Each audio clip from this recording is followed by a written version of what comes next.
What's up, everyone, and welcome to ClearTalk. In this video, we are going to be talking about Imane Khelif, Imane Khelif, however you say her name, and she just got through winning her gold medal finals against Yang Lu.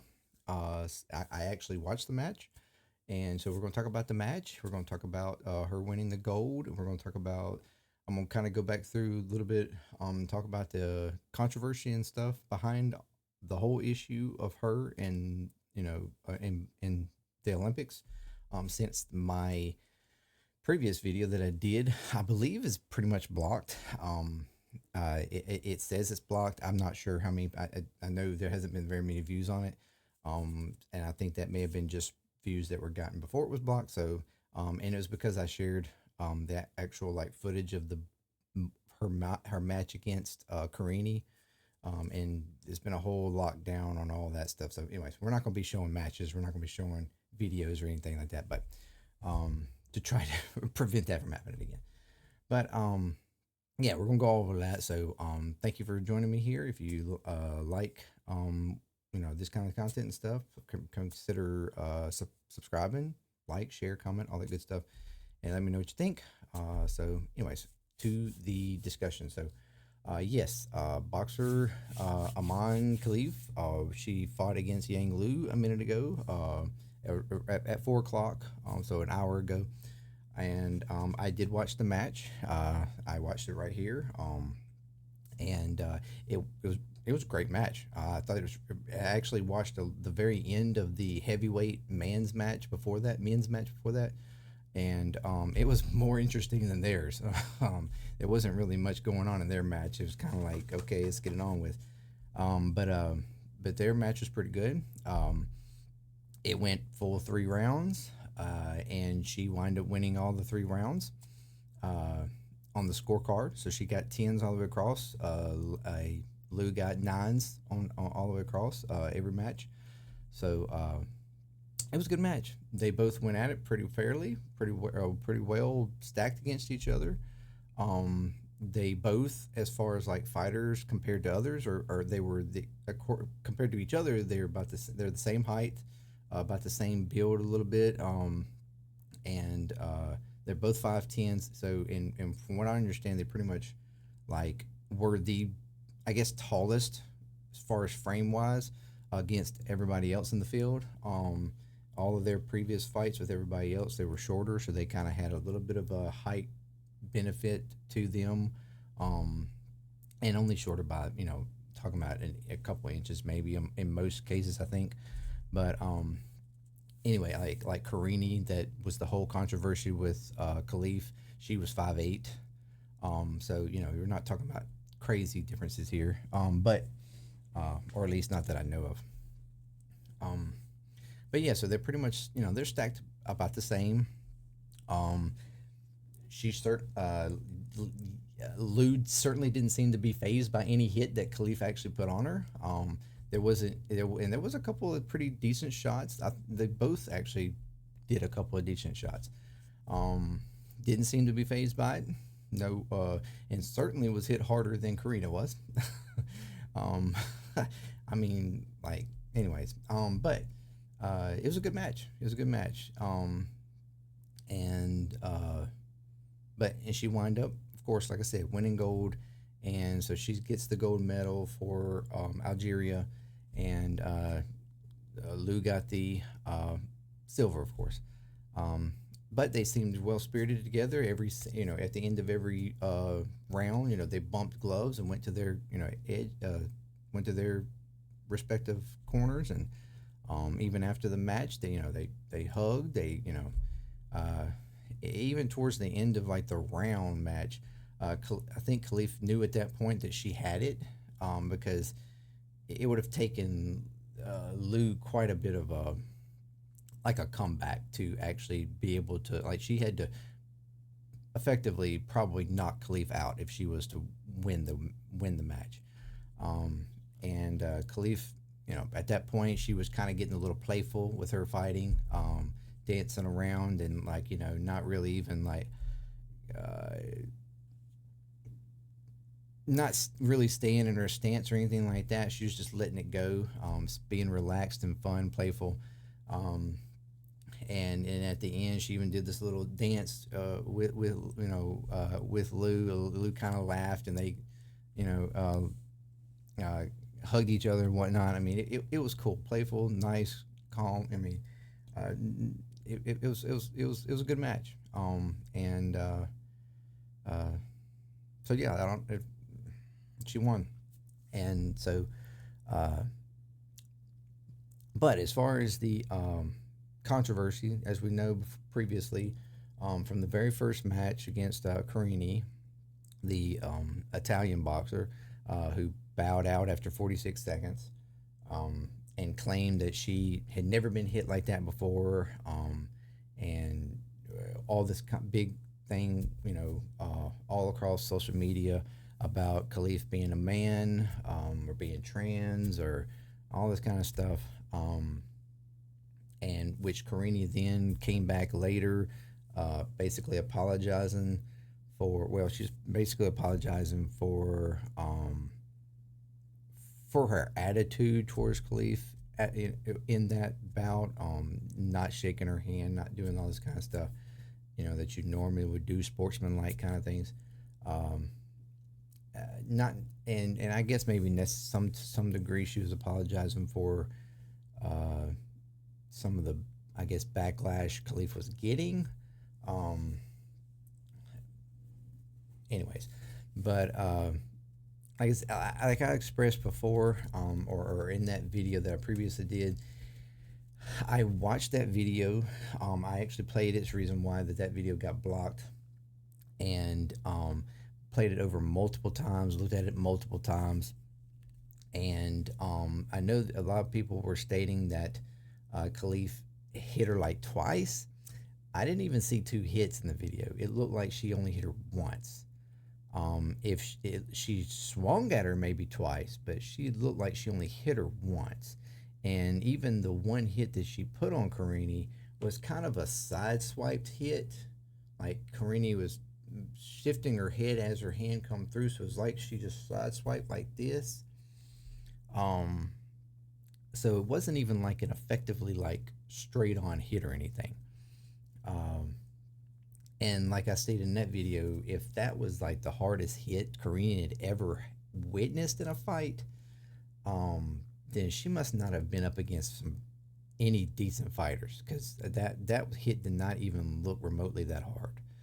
Um, and I just can't fathom being a boxer and not getting hit harder than that. So that it just seemed a little overstated, a little dramatic.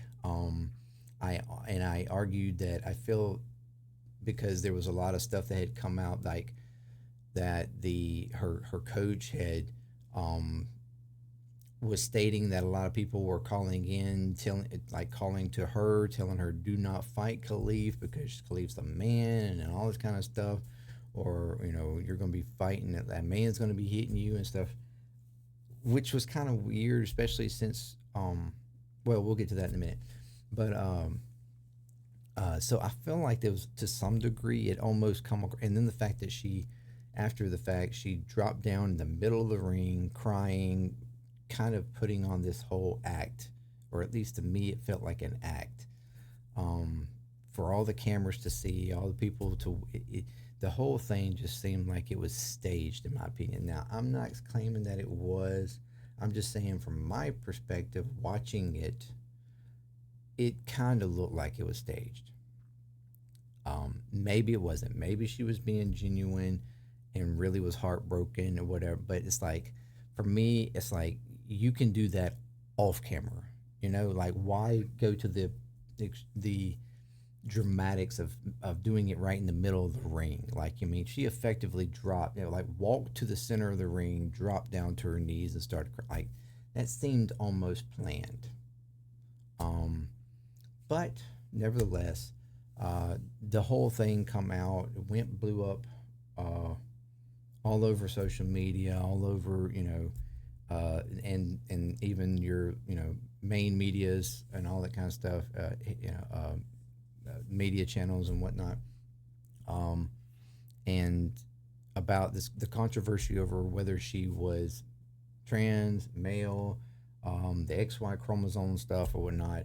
Um, all the story about the IBA disqualifying her in last year's um, World Championships, and there's and a lot has come out since. A lot of stuff has come out that's questionable. Uh, the fact that the IBA has really yet to um, present those actual results uh, from whatever test that they gave. The fact that the IBA was banned from the Olympics because of questionable things that they have done in the past, uh, on decisions that they've made, rules that they've made, and different things, and that the Olympics did not agree with, and did not want them a part of the uh, this whole event. Um, to the fact that the IBA apparently has some ties to Russia, like the main head of Russia or whatnot, or the main head of the IBA is Russian. So there's a lot of ties there, financially and things like that that has come out, and the fact that Aman Khalif was able to fight in the uh, in the World Championships all the way up to the point that she wound up beating a Russian fighter. Um, and after beating that Russian fighter, which was in the semifinals, which would then allow her to go fight Yang Lu, who she just fought. That was what she was she who she was supposed to fight. That's who Yang Lu was supposed to fight in the finals and the championships. But when it before right before the championships, um, they wind up disqualifying her. So she fought all the way through the championships until she beat a Russian fighter. Then suddenly it comes out, you know, between her and another fighter having these so-called, chromosomal imbalance or something that, or XY chromosomes and whatnot, and they're being claimed that they're male, and they're being banned, disqualified um, from the championships. So she couldn't fight Lou in the end. Lou wound up fighting somebody else, which she then won. So that's the reason, and she was up until this point the reigning champion. Um, well, I guess technically she somewhat is still um, the world champion, but she was just beaten in the Olympics. But anyways, um, so yeah, that was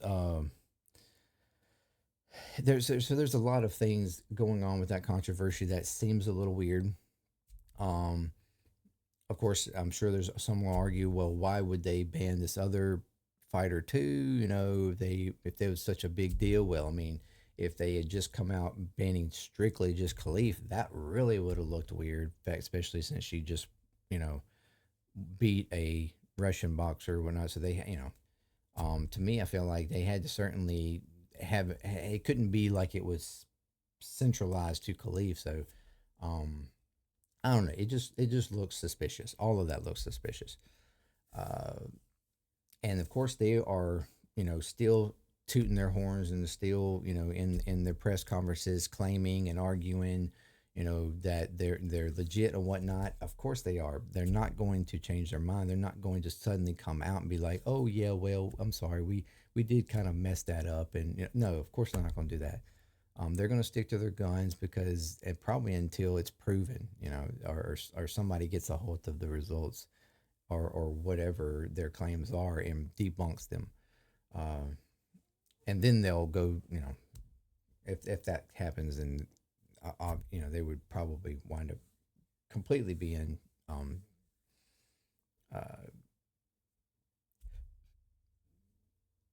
ended or whatever. I don't know how to state that one. But anyways, so since then, also, you've had several fighters, fighters that previously fought Khalif, a couple that even beat her, come out stating in defense of her, um, talking about how good of a fighter she is, and um, and defending her and everything.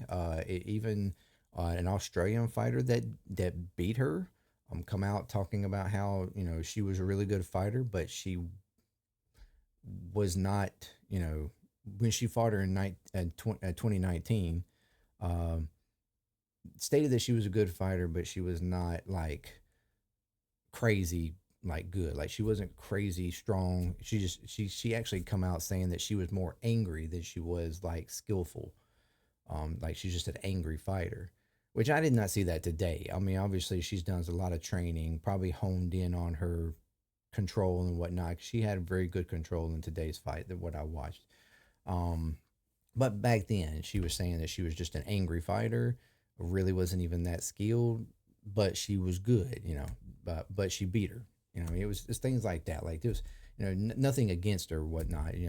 She was coming out in defense of her, basic, really, ultimately, in all this controversy. And like I said, others as well have come out talking about it.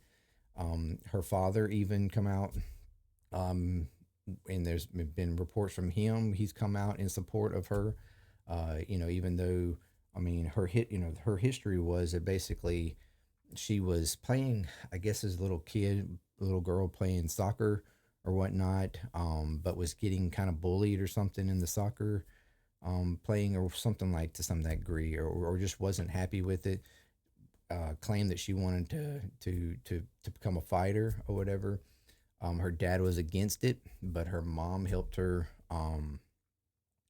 uh, gain funds and stuff to the money and stuff to go practice and train, like by uh, doing some metal work or something and some other things that they were doing, working to get money, the two of them together, or something. And she then was using that money to go train and whatnot without the father knowing, um, and basically, and got is where it got her today.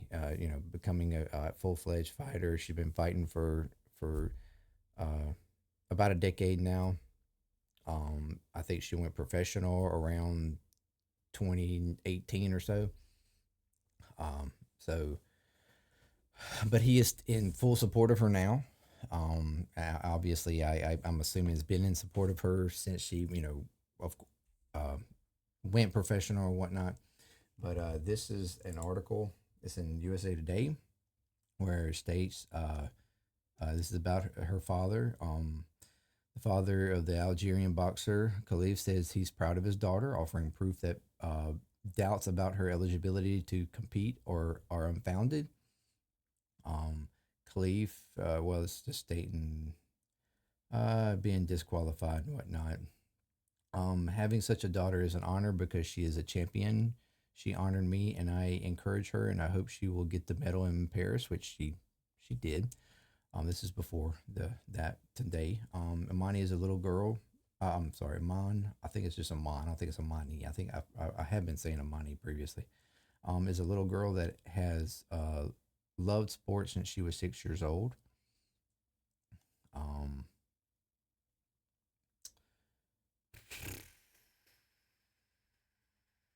I'm gonna skip over all this other controversial stuff, or because it's just talking about the IBA and uh, about them banning her and whatnot.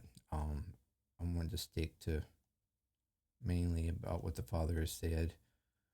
Um, it has been weird, like we previously stated. It was reported that she potentially could have DSD or differences of sexual development, which is a set of rare conditions. And it's something. DSD is not something that's like specific for one. If she does have that, it's not specific, and it's not even like we're not 100% that she does. Just like we're not 100% about the chromosome stuff. We're not 100% about any of that. What we are 100% about, which we'll get to in a minute, is that she is female. Um, But it's a set of rare conditions involving genes, hormones, and reproductive organs that can cause the sexual development of a person to be different than others. Sometimes this can lead to a person having XY chromosomes but develop otherwise female. Um, so that's like the key thing there is that even if you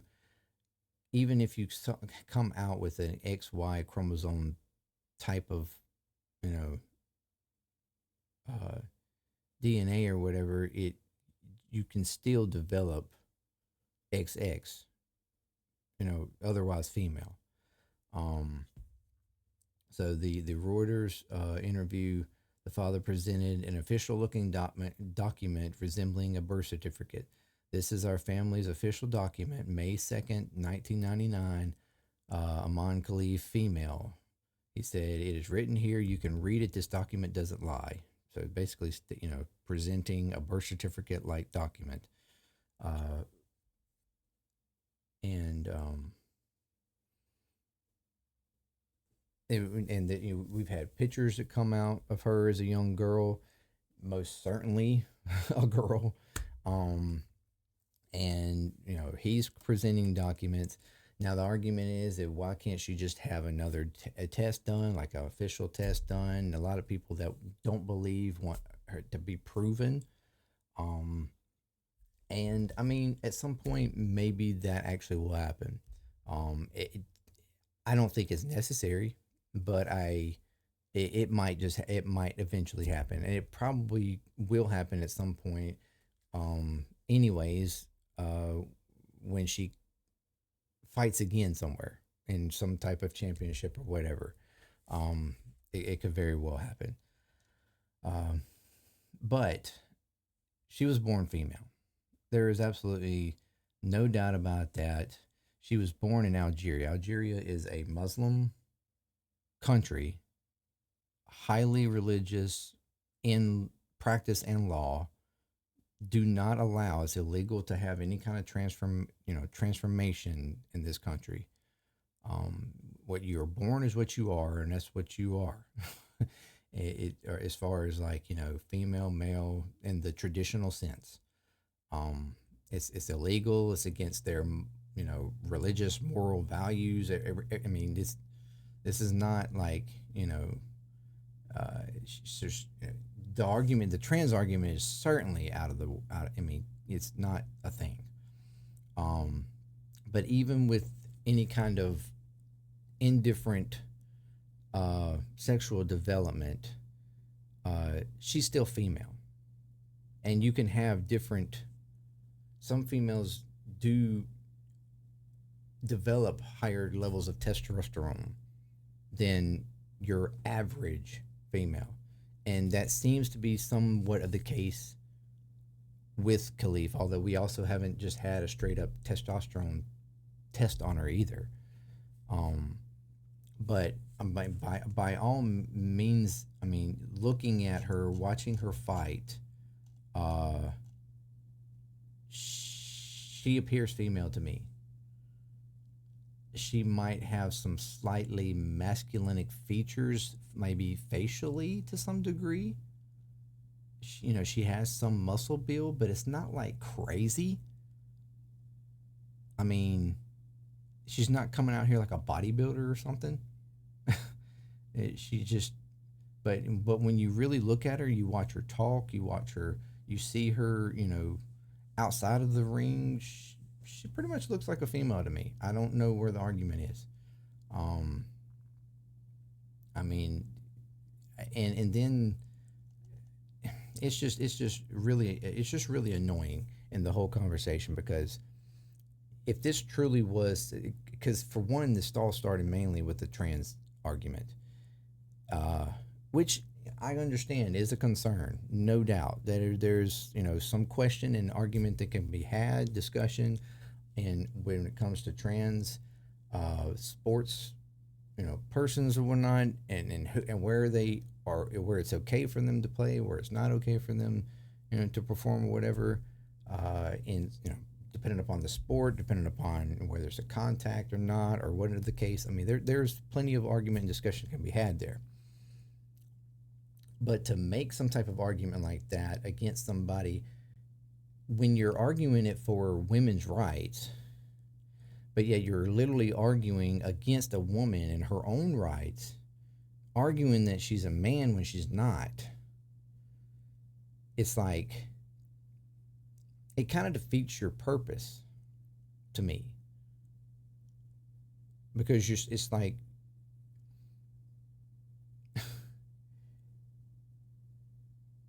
you're trying to argue in a benefit for a woman, but you're arguing in benefit for women using a woman against the argument, and it's just silly to me, and people were just and people were jumping out there making accusations and stuff with that before even getting all the details, before or without even attempting to get details.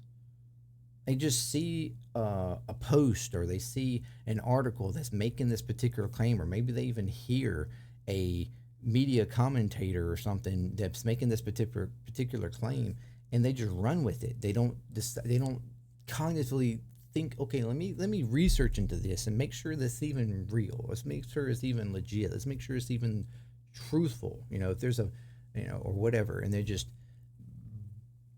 spewing that, those lies and stuff all across whatever media or whatever, you know, way they want, whether it's whatever, Facebook, X, Twitter, whatever, um, Instagram, whatever. Just throwing it out there and making all kinds of accusations, and uh, and like Khelif come out earlier this week, finally making a statement on it, and talking about how people should basically. I'm not. She basically was saying people should think about what they say, because when you make accusations like that, you can break someone's spirit, and and soul or whatnot. As far as like being able to compete, it gets in the the psyche that you're affecting there, getting in their head and making them, uh, feel, you know, like they don't belong or something, when they have done all that this, all these years of training and practice and whatnot to get where they are, and then people are just, bashing them as something that they're not, you know, without any evidence.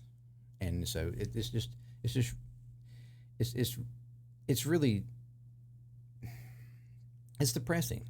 It's depressing. It's um, annoying. It's frustrating. It's worth getting even angry over. Because I mean, because she's not the only one that has had this. Even there was even a couple of them that come out in defense of her, like other fighters, um, that even shared that they themselves have had that same type of argument made against them at times. Maybe not by official bodies, but like just by regular people or whatever. Questioning, and it's like whenever a male has some type of advantage in something, like to their natural advantage to their body, it's there's no argument there. They're just like, oh, and they just like dominate the field or something. I mean, talk about like Michael Phelps, for instance. He had natural development that gave him a huge advantage in the water against anybody who he swam against. The fact that he had a abnormal wingspan on his arms. He had ankles that had joint flexibility, like the chain, like abnormal joint in his ankles that allowed him literally almost like he had flippers.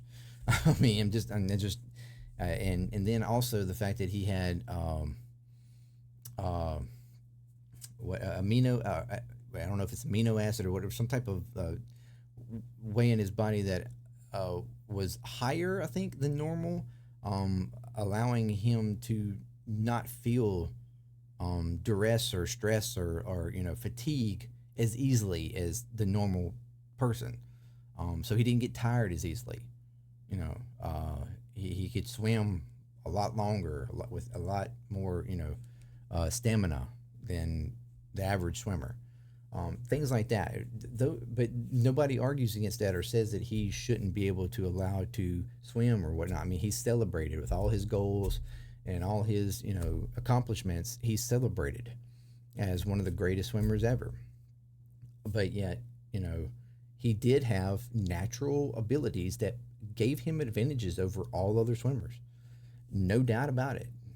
There's been, he's had testing, and it's been proven. Um, but yet, when a woman somehow has some type of maybe natural thing that causes them to have even the slightest bit of advantage, maybe strength or height, or whatever the case, suddenly they are dispelled as, being manly, or too manly to be in the field, or something, or the, whatever the case, like, or claim to be trans or whatever. I mean, there's all kinds of claims put against them, and it's not that they're just naturally fit for this particular sport, and that makes them exceptional at it. I mean, it's just so, and this is not even, like I said, Khelif's not even the only one. I mean, we've had, there's swimmers, female swimmers that have had arguments against them on the same type of thing, and claims. There's all kinds of different. It's like, why is this an issue, particularly in women's sports? Like, if a woman for some reason has some type of advantage, suddenly there's all kinds of claims put against them to try to disqualify them or whatever the case. Why can't we just say they just have an advantage here that's natural, that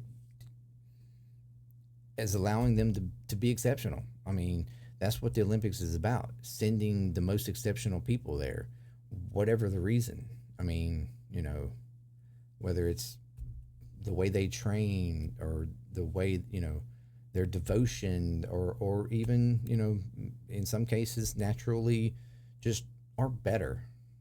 I mean, um, that's what the Olympics is for.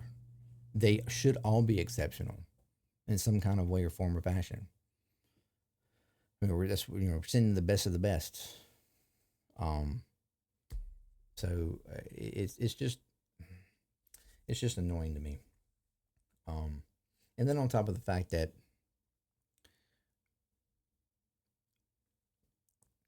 a lot of the a lot of the a lot of the group, let's say, of people who are making this argument that, uh, that she is a man or whatever the case, they're doing this off of feelings.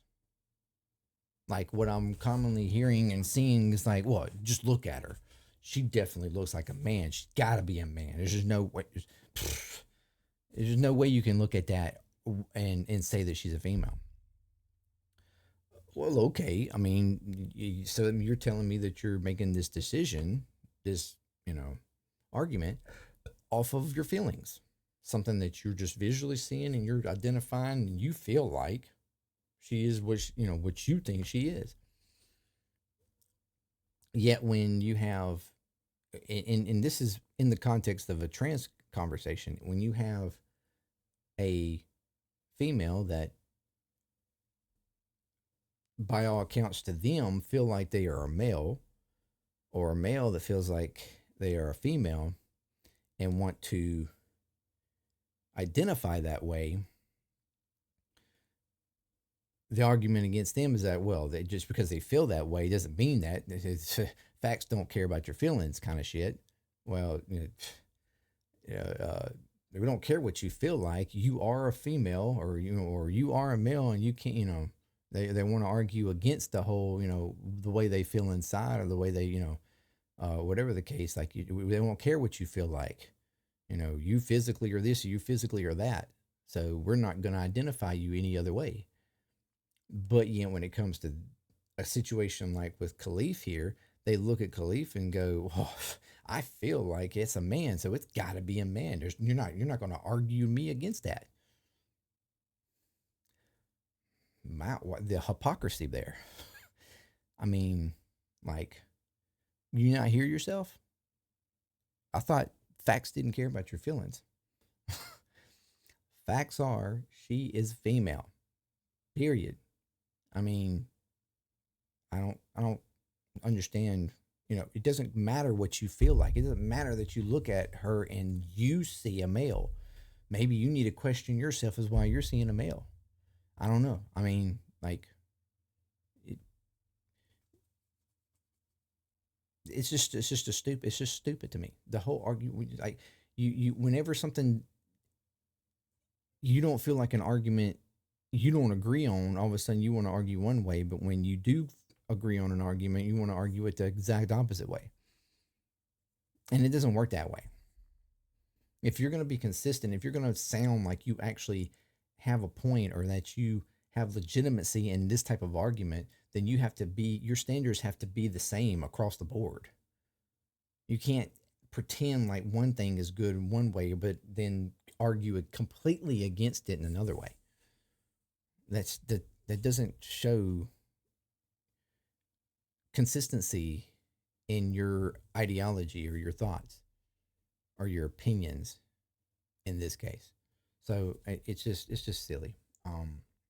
Anyways, this was way longer than I planned on it being, but uh, props to her. She won. Um, Props to Lou. She did a good job. She's a good fighter. And certainly deserves silver. And I'm not gonna lie. Watching them for a minute there, I thought she very much had a chance to beat Khelif. Um, but Khelif held her own. She, like I said, she fought a lot of it in defense. Because Lou was as a southpaw. So, and it was the first time I think Khalif's been up against a southpaw. So there was a learning curve there. She had to watch how she fought. So it was a lot at first. It was like, watching her swings, blocking from her, ducking and blocking off her, her swings and whatnot, trying to learn her movement. And then once she learned her movement, she was countering properly. And like, she did a good job. And it was able to get a couple of good jabs here and there. And it was a good fight. Um, uh, Lou got a bit desperate towards the end of the second and then into the third round because she knew she had to come out hard, um, to try to win back some type of some point to if she even had a chance at that point to get gold. But Khalif still did a good job of just sitting back and uh, countering very well. She countered exceptionally well against her. Still good swings from both of them. Good fighting from both of them. Well deserved, and I could see why they both were there. I could see just as much why Lou was in the final goal for gold as Khalif was. So pretty good, really good. It was a good match. Um, and the better one won. So and it was not in the fact that she just swung harder or that she fought like a man or something like. I mean, that's not what that's the other thing. If you want to make an argument like the styles that a man fights with the styles that a woman fights, she doesn't fight like a man at all. Because there are slight differences in styles, um, and so it's. Anyways, thank you very much for joining me, and yeah. So I hope you liked the content and liked the story. She was like, it was good. And uh, all I gotta say is just please, whenever you have any kind of issue come up, when you see something that you know, especially when it comes to sports like this or anything, when it's something of controversy or supposed controversy, take a minute to really do the research and stuff before you just share things. Or and that it didn't even matter. It didn't have to be a controversy. Something that somebody claims or something or whatever. Like over Facebook, over Twitter, over all these social media places and whatnot, like, do your research first. That's the biggest thing I can stress. Do the research, look it up, you know, try to find out whether or not it's even true before you just spread it around. Because you just wind up looking like a fool if you spread around stuff that is just lies. I mean, or even half truths or whatever. It's still you wind up looking foolish. So that's the only thing I could say. Anyways, thank you, and like again, consider subscribing, like, share, comment. Let me know what you think of this whole thing. Let me know if you were able to watch the match. What did you think of it? Did it look good to you? Did it look fair? Did it look was it a good match? Not a good match? Whatever. And then about the whole controversy, what do you think about it? Was it overplayed? Was it ridiculous?